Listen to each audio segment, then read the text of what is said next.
Hey everybody, it's Ryan here from Android Coliseum, and I'm here to show off a watch I've been playing with the past little bit of a week here. This is the Galaxy Gear S3.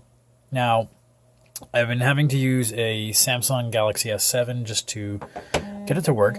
Now, apparently it does work on some devices like the G5 I have recording this right now, but I'll once I'm done this video, I'll see if I can get it to work on that. Otherwise, it looks like you have to be on Samsung. But let's talk about the actual watch itself. So this is the Frontier model. The Frontier model is a more sporty model, a little rougher band. It has little softer buttons. The Classic is a slightly classier version. So here we go. Take it off here to show you guys what it feels like. It's quite hefty. Even though it's about the same screen size as my Moto 360 Sport, this thing is a lot heftier, and most of it has to deal with the fact that it has a dial. Now, this is a real neat thing. I didn't really watch any of the videos people play with it before, but this is kind of cool that if you want to see the notifications, you swipe that way. You can rotate the dial that way. You can also use your hands to do it, but it actually starts getting... I'm surprised how much I actually like the dial. So, go back. So the top button up here makes you go back. I turn to the right, and I have widgets I can set up. And I can set special widgets, and I can play around with that kind of stuff, the different kind of widgets we could have. So go back. You hit the bottom button here. It brings you to the main screen. Hit it again, and it brings you your list of apps. Now, this is the one area I'm not a big fan of.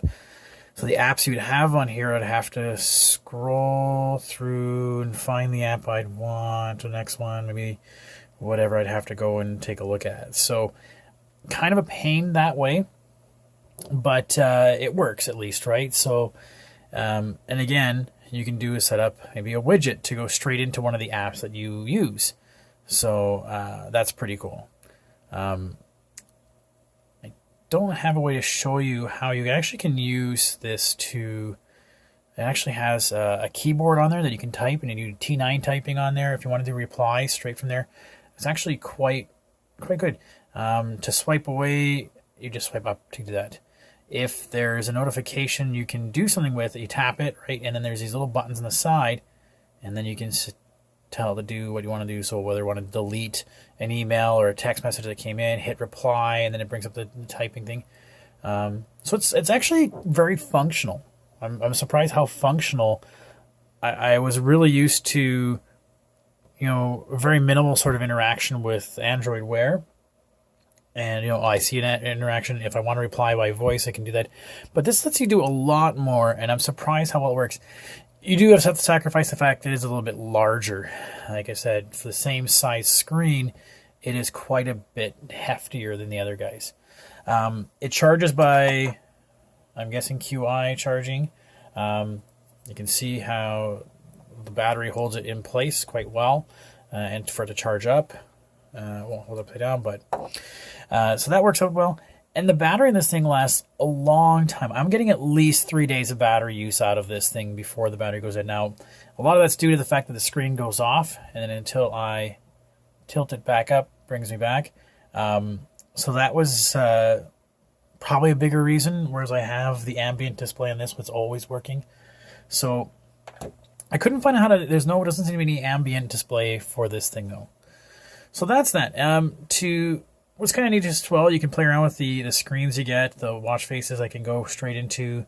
and this one I have set up where I can take a look at the battery. I can take a look at my heart rate. I can take a look at, my steps for the day.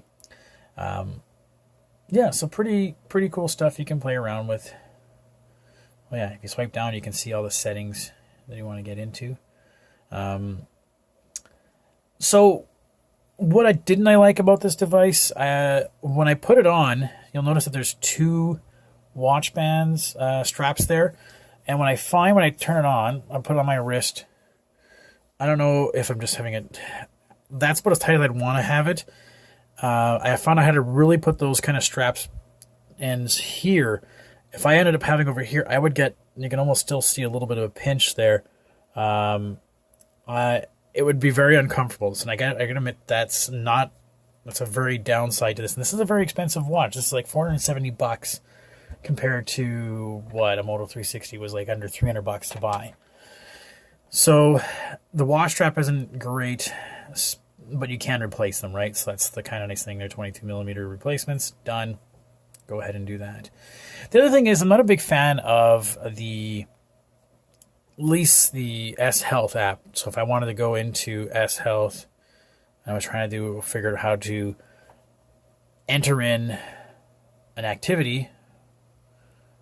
All right, there was no way for me to. It really something slowly came up, and I was like, okay, well, I want to tap something.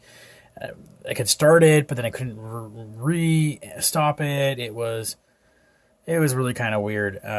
We do have apps like Endomondo. Personally, I'm a Google Fit person, but I mean, I could load up Endomondo and hit start once this comes up, and it goes. A little bit of lag to start some of these things but in terms of like response, it's pretty good just to starting new apps. This one's a slightly bigger RAM at about a little over 3/4 of a gig RAM. So that's really nice to have that. Outside of that, let me see what else we're going to talk about. So the fact it is hefty, strap isn't comfy. Like I said, starting an activity was kind of awkward. I told S Health to book into Google Fit, but doesn't seem to be tracking that as well. Oh yeah, speaker. This is kind of neat. This actually has a speaker built into it, and I can choose. This is the widget for the music. Where do I want to play the music? And I can choose to play it on the little speaker here. Now I have to use the app on here to send music to here, and it has to be an actual MP3 file on the phone. It can't be something on Google Play Music, unfortunately. So that was the kind of downside. Open app. There we go.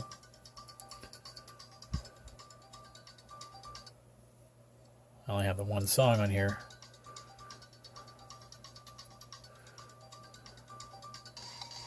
Tap there. What else can I shuffle? I can do listen via beat, please, obviously. There you go.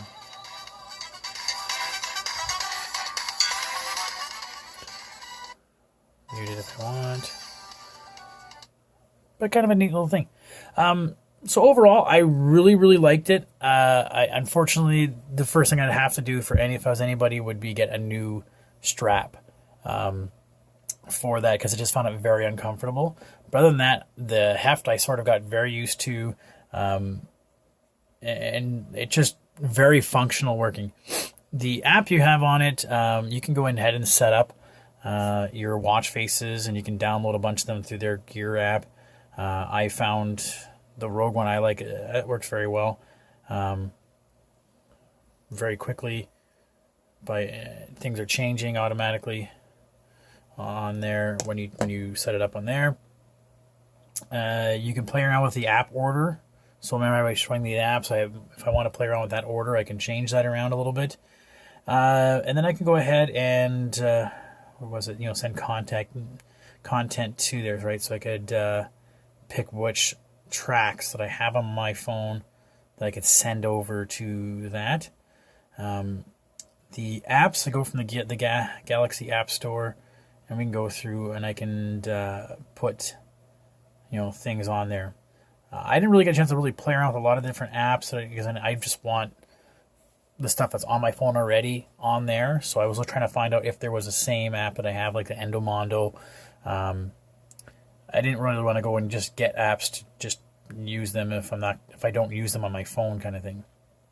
But otherwise, a really good one. I'm just very cautious of it being almost $500. And then I'd have to replace the strap on it. But otherwise, everything else worked very well for it. I got to admit, I was, it's kind of nice. It's going to be kind of feel weird going back to the Moto 360 Sports small guy. It'll feel tiny with that. But I really like the fact that, again, I can use Google Play Music on this, and I can't on this. For me, that's a deal breaker. I'd really have to find a new way to do that. Okay, we'll have a full review on the website. If you have any questions, by all means, just shoot me an email, guys. Okay, I'll talk to you soon.